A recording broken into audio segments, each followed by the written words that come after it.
എൻ്റെ കൂട്ടുകാർക്കെല്ലാം സുഖമാണല്ലോ. നല്ല മഴയല്ലേ. ഞാനിപ്പോൾ ഉണ്ടാക്കാൻ പോകുന്നത് എന്താണെന്നറിയോ?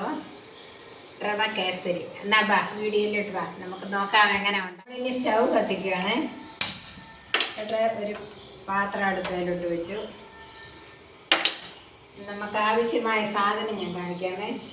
2 ഗ്ലാസ്, ഈ ഗ്ലാസ്സിന് 2 ഗ്ലാസ് റവയാണ് എടുത്തത്. കപ്പായാലും മതി, നിങ്ങൾക്ക് ഇഷ്ടമുള്ള പാത്രം എടുക്കാം. 2 ഗ്ലാസ് പഞ്ചസാര, കാഷ്നട്ട്, ഏലക്ക പൊടിച്ചത്, നെയ്യ്. ഇത്ര ഐറ്റംസാണ് വേണ്ടത്. നമുക്കിപ്പം നെയ്യ് ഒഴിച്ചിട്ട് കാഷ്നട്ട് വറക്കാം.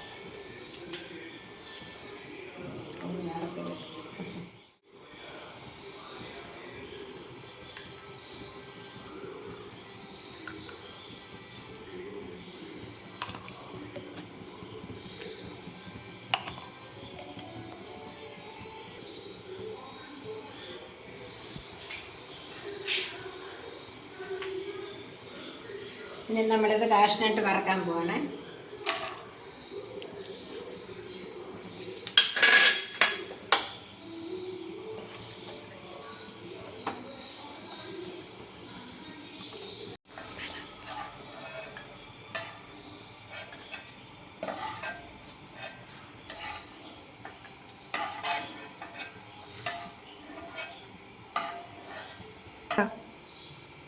കാഷ്നട്ട് വറുത്ത് കോരിയ നെയ്യിലോട്ട് റവ ഇടുക.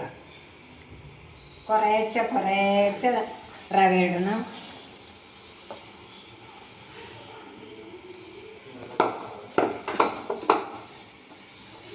നല്ലപോലെ റവ ഇതിനകത്ത് വറുത്തെടുക്കണം. ഇത് ചെറിയൊരു കളറ് മാറുന്നിടം വരെ വറുത്തെടുക്കണം. എളുപ്പമാണ്, പ്രയാസമൊന്നുമില്ല. ത്ത് മൂത്ത് കണ്ട ചെറിയൊരു ചുവപ്പ് കളറായി. ഇനി ഇത് ഞാൻ കോരി മാറ്റാനായിട്ട് പോവാണ്. ഞങ്ങളുടെ ഈ നാട്ടിലും അധികം ആൾക്കാരൊന്നും ഉണ്ടാക്കാറില്ല. ഇത് കൂടുതലും കണ്ണൂരൊക്കെയാണ്, കണ്ണൂർ കോഴിക്കോട് ഭാഗത്താണ് ഇത് കൂടുതലും ഉണ്ടാക്കാറുള്ളത്.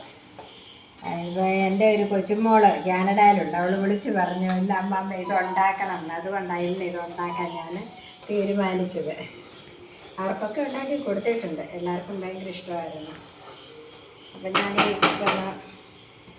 റവയൊന്ന് കോരി മാറ്റാൻ പോവാണ്. വേറൊരു പാത്രത്തിലോട്ട് ഇടാൻ പോവാം.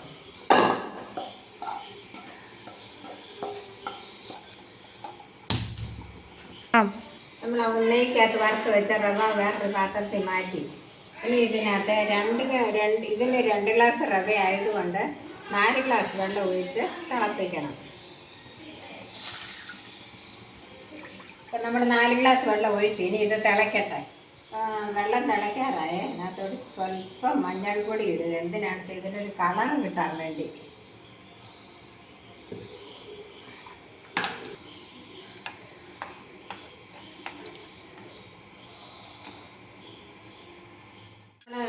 വെള്ളം തിളയ്ക്കാൻ തുടങ്ങി. തിളച്ച വെള്ളത്തിലോട്ട് വറുത്ത് വെച്ചിരിക്കുന്ന റവ കുറേശ്ശെയായിട്ട് ഇടുകയാണ്.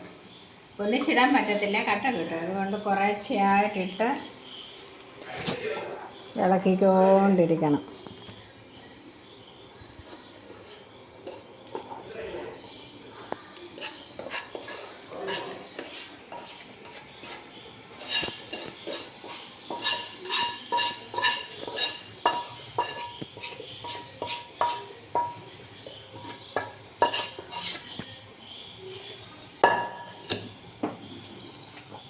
നമ്മൾ ആ ഒഴിച്ച വെള്ളം റവയ്ക്കകത്ത് മുഴുവൻ പറ്റി, റവയിട്ട് ഇളക്കി വെള്ളം മുഴുവൻ പറ്റി കഴിയുന്നിടം വരെ നമ്മളിത് ഇളക്കിക്കൊണ്ടിരിക്കണം. നല്ലപോലെ വെള്ളം പറ്റണം.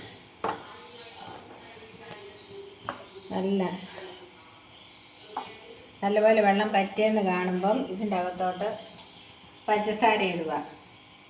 ഇത് 2 കപ്പ് റവ ഉള്ളതുകൊണ്ട് 2 കപ്പ് പഞ്ചസാര ഇട്ടിട്ടുണ്ട്. പഞ്ചസാര ഇടുമ്പം കുറച്ചുകൂടി ഇതായി, പിന്നെ ഇളക്കണം.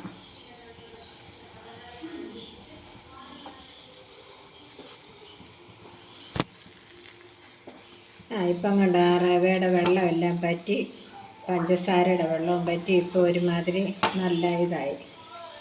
ഇനി ഇതിനകത്തോട്ട് നമ്മൾ വറുത്ത് വെച്ച കാഷ്നട്ട് ഇടുകയാണ്. പിന്നെ ഏലക്കാപ്പൊടി ഇടുവാണ്. ഏലക്കായും പഞ്ചസാരയും കൂടെ പൊടിച്ചതാണ്.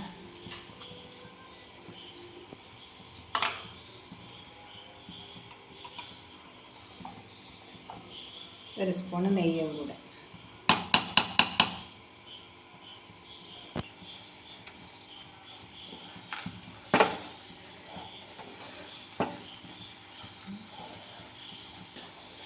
ഇനി ഇതെല്ലാം കൂടി നമ്മൾ മിക്സ് ചെയ്യുക കേട്ടോ. എന്തൊക്കെ ഏലക്കായ ഇട്ടു, കാഷ്നട്ട് ഇട്ടു, ഒരു ചെറിയ സ്പൂണിന് സ്വല്പം നെയ്യും കൂടി ലാസ്റ്റ് ഒഴിച്ചു. ഇതെല്ലാം കൂടി മിക്സ് ചെയ്യുക നല്ലതായിട്ട്. കേസരി റെഡിയായി. ഇനി നമ്മൾ ഈ പാത്രത്തിലോട്ട് കോരും. അതിനകത്ത് സ്വല്പം നെയ്യ് തേക്കുവാണ്. ഇതിലോട്ടൊന്ന് മയം വരാൻ വേണ്ടി, ഇളകി കിട്ടാൻ വേണ്ടിയേ. അതിന് മുമ്പേ നമ്മൾ പാത്രത്തിൽ കോരുക കേട്ടോ.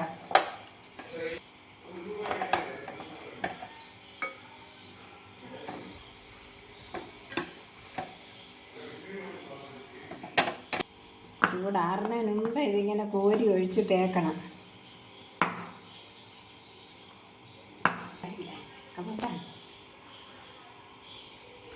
ഇതാണ് നമ്മുടെ കേസരി.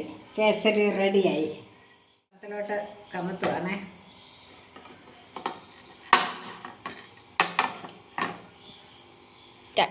നമ്മൾ പാത്രത്തിലോട്ട് കമത്തുവാണേ. ഓക്കേ, അടിപൊളി. എല്ലാവർക്കും ഇഷ്ടപ്പെട്ട ലൈക്ക് ചെയ്യണം. അടിമോളെ നീ ഒന്ന് വന്നേടി, നീ ഒന്ന് നോക്കിക്കുന്ന കുറച്ച് നോക്കിയത് കത്തി കിട്ടിയോ? ശരി, റെഡിയായി. ഇതെല്ലാവരും ഉണ്ടാക്കി നോക്കണം. വളരെ എളുപ്പം ഉണ്ടാക്കാവുന്ന ഒരു സിമ്പിളായിട്ടുള്ള ഒരു പലഹാരമാണ്. നമ്മുടെ ടേസ്റ്റ് എൻ്റെ കൊച്ചുമോളുണ്ട്, അവിടെ ഒന്ന് ടേസ്റ്റ് ചെയ്യാൻ പോവാണേ.